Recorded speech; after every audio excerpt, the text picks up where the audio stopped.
Hey, welcome to Half the Battle. You know, normally I don't do requests on this show, but I got a nice letter from Steve asking me to review Mace. Okay, really weird request, but anything for my old pal. Let's try this, shall we? Ah! Ah! It burns! It burns us! Okay, definitely a strong effect on the eyes. But now for the taste test. Timmer, what the hell are you doing? I'm reviewing Mace, just like you asked me to. I meant the G.I.Joe character. I reviewed him last year and I wanted to know your opinion on him. Well, you should have specified. I didn't think I needed to. Now I'm just glad I didn't ask you to review Wild Boar or something.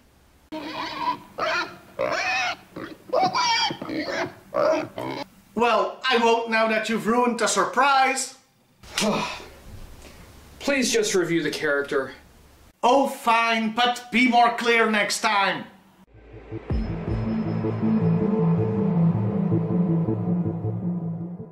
Meet Mace. This figure was released in 1993 with all original body parts. And the first thing to note is this looks very subdued. Amazingly subdued for a 1993 figure, in fact. I mean, compared to some of the others, yowzers. There's still the orangey yellow on his undershirt, gun and straps, of course, but at least they're not neon. All in all, a very unassuming look. So there's one design choice that's kinda weird. In that he's wearing black gloves. I would have expected just bare hands, but I'll swing back to this once we talk about the character. Looking at his head, he kinda looks like Duke, doesn't he? Though with that expression, it's more that he looks like Duke if Duke was a middle manager at a dreary company. The sculpt has some nice detailing, and it's one of the reasons I don't mind the yellow, as it highlights some of this nicely, like the mic attachment. Oh, and I like his pants. They look like sensible pants to me. There's not much more to say, really. It's a nice looking figure. They did a really good job here.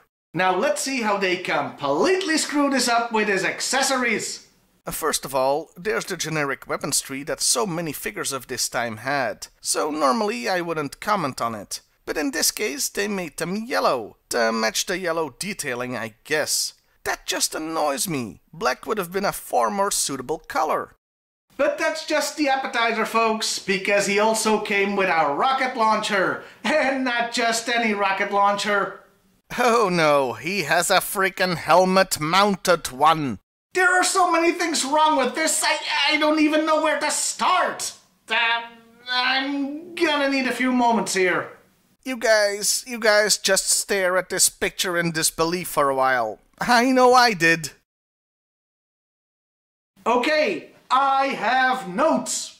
1. That thing looks pretty damn heavy. How can his neck support that? All on one side, no less. He should be falling over. 2. If he fired a rocket, wouldn't the kickback take his head clean off, or at least break his goddamn neck? And 3. If he fired a rocket, and doesn't break his neck, wouldn't the flaming exhaust from the missile burn his head to a crisp? I would say this is the most ridiculous and unsafe accessory in the history of G.I. Joe, but a version of Muskrat came with almost the exact same thing. The guy in charge of health and safety, or OSHA for G.I. Joe, must dress up in the most magnificent bird suit of them all.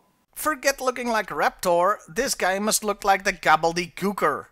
And that was the only toy Mace ever got, both in the original line and in modern times. Probably because he died the first time he tried to use his head-mounted rocket system. Overall, the figure itself is pretty nice and a good addition to any collection, but only without his accessories. That's right, this figure is better if you buy it incomplete. Welcome to collecting in Bizarro World, I guess. And that means it's time to talk about the file card, starting with the character. You know what I mean.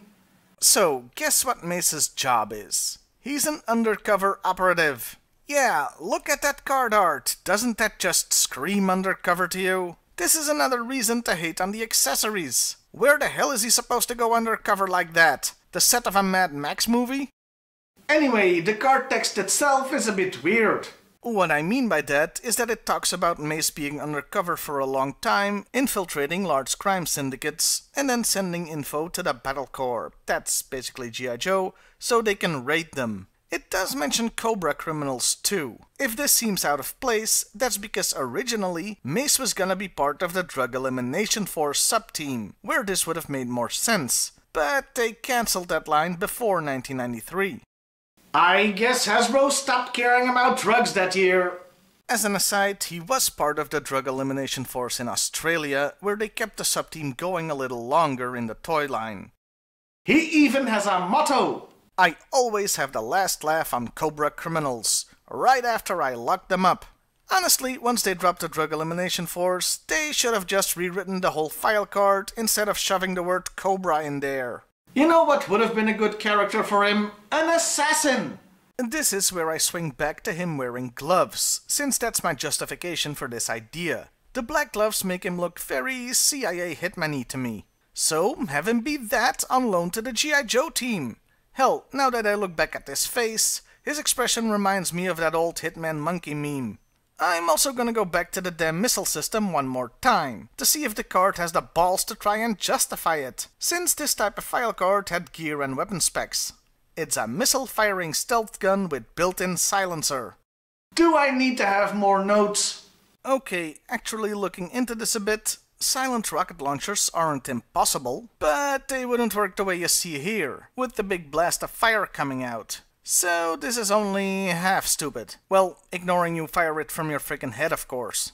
As far as I could determine, Mace did not show up in the original comics or cartoons. So the file card is basically all there is, which means we're pretty much done. I do have one more question though. Why does this character even exist? We already had a blonde undercover agent in G.I. Joe, namely Chuckles, though he didn't dress up quite so conservatively. 1993 had plenty of new versions of old characters, like Bazooka or Law, so having this figure be Chuckles would have fit right in. And it's not like they were desperate for new characters that year, since 93 saw no fewer than 21 other new ones, and that's not even counting the Street Fighter characters. Given all that, they really missed the mark with this toy. They should have either called him Chuckles and kept the card as is, or they could have made Mace an assassin. Actually, now that I think about it, why is he called Mace in the first place? It's meant to make you imagine the stuff the police use, which I guess would fit with the Drug Elimination Force, but not so much with an undercover agent. And the medieval weapon would make even less sense, though that could take somebody's head off like his rocket launcher, I suppose. And that was Mace, a land of contrasts. A cool figure, but with weird and dumb accessories. An interesting character, but mired in confusion by the cancellation of the Drug Elimination Force. Well, I'll see you next time, everybody, and hey, why not like, share, and subscribe if that's your thing?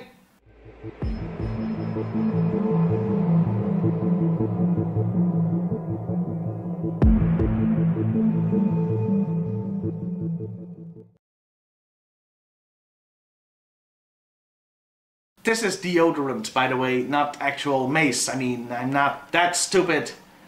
Though I did spray myself in the face with deodorant. Meaning that for the entire rest of the shoot, my mask has been smelling lovely.